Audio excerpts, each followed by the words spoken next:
Good morning. Let us discuss current affairs.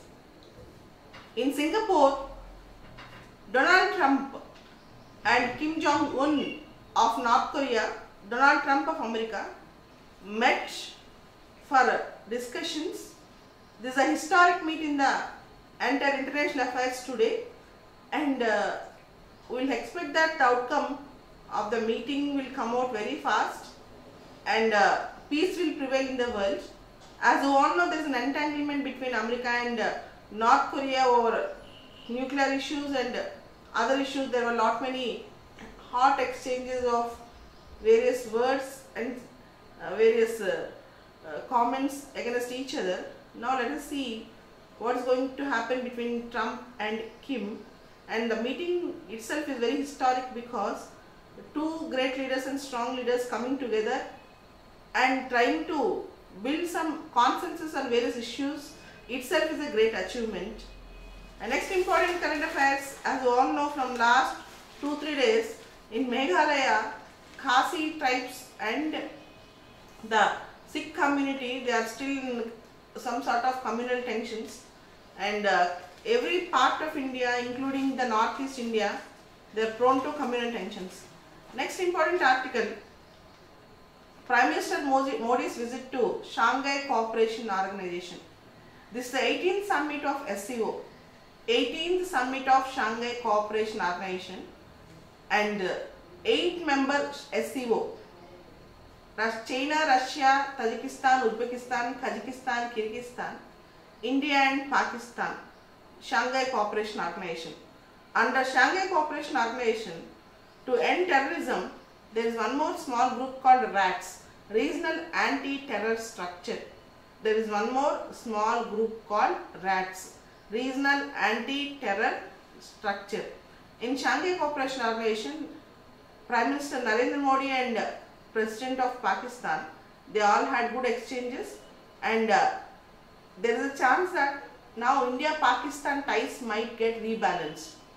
India-Pakistan ties might get something better, so that India can have a connectivity to Eurasia. The countries like Tajikistan, Uzbekistan, Kazakhstan, Kyrgyzstan, all these things you can have better connectivity if you have a very good relationship with Pakistan geographically. This is also possible. Apart from that, Modi and Shanghai Cooperation Organization, they are determined to end terrorism, because terrorism is a serious issue in the entire area. Terrorism is a very serious issue in the Shanghai Cooperation Organization region and also in the entire world. It's a very important news. And coming back, we have editorials and articles from last 2-3 days. Point 1, you have no easy solutions. This is about NPAs, non-performing assets. As you all know, banks are trying to solve the problem of non-performing assets. A committee was constituted to assess the criteria whether we can establish PARA or not. PARA is Public Sector Asset Rehabilitation Agency, also called as Bad Bank. 2 years back in academic survey it was proposed. PARA is proposed 1.5 years back in academic survey. Here one issue, that is, if all bad loans in the banks, all non-performing assets in the banks are purchased by one bank, are purchased by one agency, asset management agency or asset reconstruction agency, special asset management agency, name it in any way, who should fund that agency, or who should give money to that bad bank? This is a question. This is a question. If I have to purchase all the bad loans, all the loans which are unpaid, first I should get money. Whose money is that? Again, it's a public money. Again, the money belongs to the people. Apart from that, in the article we have one more word called twin balance sheet syndrome. Twin balance sheet syndrome means, on the one side, because of international pressures and lack of domestic demand, the businesses are suffering. Their balance sheet is very low. On the other side, banks' balance sheet is also getting affected by NPS. This is called twin balance sheet. The balance sheet of business and the balance sheet of banks, both are under the problem. So this is called twin balance sheet syndrome. very important thing. And why no one is worried about MPC's rate hike? Next article. As we all know, recently, 2 days, 3 days back, monetary policy was announced. For the first time, rate was hiked, but everybody expected this. Indian economy went beyond. Now, rate hike is very, expected thing in the entire scenario. Monetary policy repo rate, base points were hiked by 0.25%. It was very good, and now they can contain inflation. With the rate hike, automatically the money supply in the market will be decreased. If bank increases interest rates, money supply in the markets will get decreased. If money supply gets market decreased, demand for the goods decreased. If the demand for the goods decrease, automatically inflation come down. This is a simple philosophy. With more and more interest rates, people will take less money for lending and banks will hold more money. And here, if there are less money in the hands, people cannot purchase more number of goods. If more number of goods have no demand, automatically prices will fall. So prices rise when there is a lot of demand. So automatically inflation can be controlled. That means if RBI increases the monetary policy rates, if RBI increases the rates, automatically we can control the inflation in most of the times. So if rate hike is there, there is less inflation. If rate hike is not there, we can have little more inflation.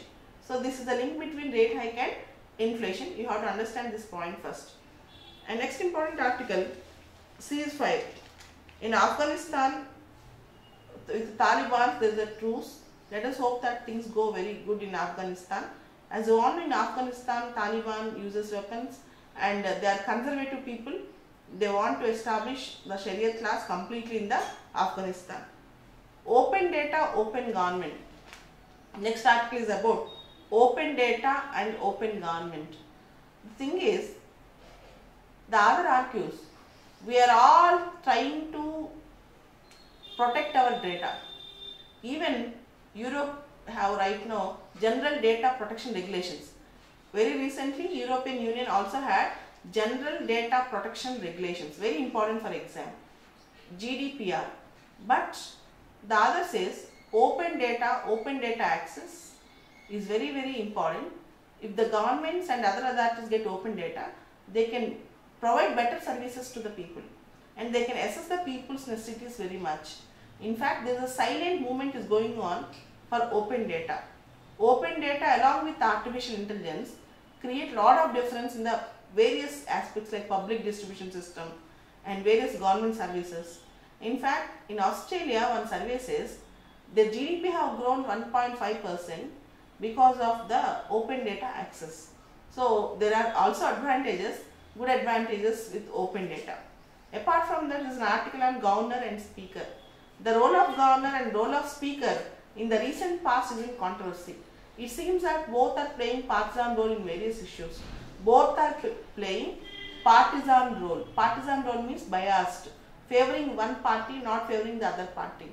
So the speaker's role in money bill, the speaker's role in defection, the governor's role in floor test, the governor's role in discussion of forming the government, the governor's role in appointing pro tem speaker, all these things are in controversy. And Rafael Nadal won the French Open. These are the important current affairs. Thank you very much.